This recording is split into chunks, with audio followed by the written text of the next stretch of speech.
नमस्ते दोस्तों, डेली खुराक पर आप सबका फिर से स्वागत है। कहते हैं वाणी वरदान है, लेकिन कई बार कलह का कारण भी ये वाणी ही बनती है।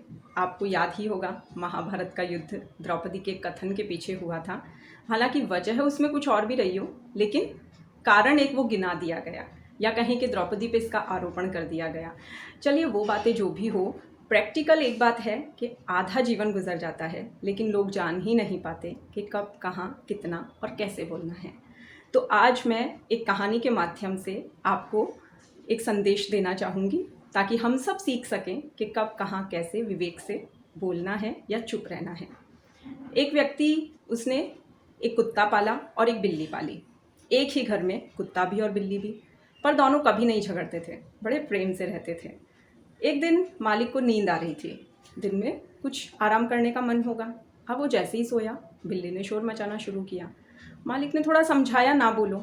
अब बिल्ली थी, मौज आ गई, म्याऊं म्याऊं म्याऊं बोले गई।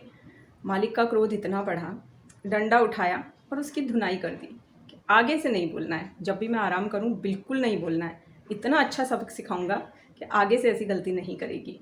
बिल्ली डर के दुबक के बैठ गई। संयोग से उसी रात उस घर में चोर घुस आए। अब कायदे से कुत्ते को भौंकना था, उठा भी, मानस भी बना, लेकिन अचानक से अपने आप को उसने नियंत्रित कर लिया कि नहीं, बिल्कुल नहीं। बिल्ली की कितनी पिटाई हुई थी दिन में इस बोलने के पीछे, तो मैं तो बिल्कुल भी नहीं बोलूँगा। कुत्ते रामजी बिल्कुल मौन बैठे रहे। अगली सुबह जब सब घर वाले जागे और देखा, ये क्या, कुछ भी नहीं बचा, चोर तो बहुत कुछ ले गए हैं। अब डंडा उठाया और कुत्ते की धुनाई शुरू कि महीनों से पाला हुआ है, ट्रेनिंग दे रहे हैं, इतना खिला रहे हैं, सिर्फ इस दिन के लिए कि जब संकट आए तो तू हमें सचेत करे, और तू बोला तक नहीं, भौंका तक नहीं। कैसा कुत्ता है जो भौंक भी नहीं सकता?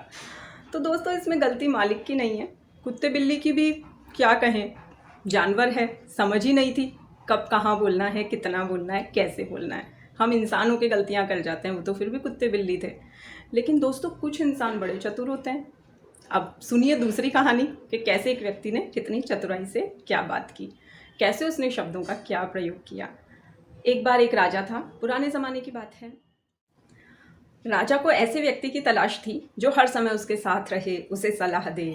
एक, कह सकते हैं आजकल जैसे सेक्रेटरी कहते हैं, कुछ इस तरह से, जो हर समय साथ रह के उसका ध्यान रखे। तो राजा ने मुनादी करवा दी कि मुझे एक योग्य व्यक्ति की तलाश है। बहुत से लोग आए, उसमें भी कुछ ऐसी प्रक्रिया चली कि सबसे श्रेष्ठ व्यक्तियों को चुना गया। तो 3 ऐसे व्यक्ति थे, तो उन तीनों को भेजा गया साक्षात्कार के लिए, जैसे इंटरव्यू कहते हैं ना, साक्षात्कार। तो सबसे पहले एक व्यक्ति जब अंदर गया, राजा को नमस्कार किया उसने। राजा ने उसे पास बिठाया और पूछा कि भाई, बहुत सारे सवाल नहीं करूँगा, केवल एक सवाल है, ठीक ठीक जवाब दे दे। कल्पना करो कि मेरी ढाड़ी में आग लगी है, तुम्हारी ढाड़ी में भी आग लगी है, तो किसकी आग पहले बुझाओगे? व्यक्ति ने ज़्यादा समय नहीं लिया, उसी समय बोल पड़ा, निसंदेह राजन, मेरी ढाड़ी की आग बुझाऊंगा। जान है तो जहान है, अपनी जान से बढ़कर क्या होता है। ये एक स्वाभाविक प्रक्रिया। संकट आएगा तो व्यक्ति अपनी जान बचाने का सबसे पहले सोचेगा, तो निश्चित रूप से पहले अपनी ढाड़ी की आग बुझाऊंगा, बुझते ही फिर आपकी बुझा दूंगा। राजा ने कहा, ठीक है, जाइए। कितना स्वार्थी व्यक्ति है, सिर्फ खुद की पड़ी है, ये मेरा क्या सलाहकार और रक्षक होगा, क्या मुझे प्रोटेक्ट करेगा, इतना स्वार्थी, इसे नहीं रखना। दूसरा आया, राजा ने वही सवाल किया। व्यक्ति ने तपाक से बोला, अरे साहब, आप हैं तो सब कुछ है, आप ही चाकरी करूँगा, आप ही के राज्य में रहता हूँ, आप ही का दिया खाता हूँ, निश्चित रूप से आपकी ढाड़ी की आग पहले बुझाऊंगा, मैं तो बाद में हूँ, पहले आप हैं। राजा ने उसे भी विदा किया। बड़ा चापलूस है, ऐसा हो सकता है? व्यक्ति को जान इतनी प्यारी होती है और ये मेरी ढाड़ी की आग पहले बुझाने की बात कर रहा है। ऐसे चापलूस लोगों को तो अपने से कोसों दूर रखना चाहिए। तीसरा व्यक्ति आया, राजा ने वही प्रश्न फिर से। उसने कहा, महाराज, सीधी सी बात है, ढाड़ी आपकी भी है, ढाड़ी मेरी भी है, हाथ तो दो हैं, एक हाथ से आपकी ढाड़ी की आग बुझाऊंगा, दूसरे हाथ से मेरी ढाड़ी की आग बुझाऊंगा। राजा ने कहा, ये योग्य है, इसे अभी रख लिया जाए मेरी सेवा में। अपनी एक निर्णय शक्ति से, अपने बुद्धि बल से, चातुर्य से शब्दों का ऐसा चयन किया, इस तरह से वो बोला कि राजा संतुष्ट हो गए।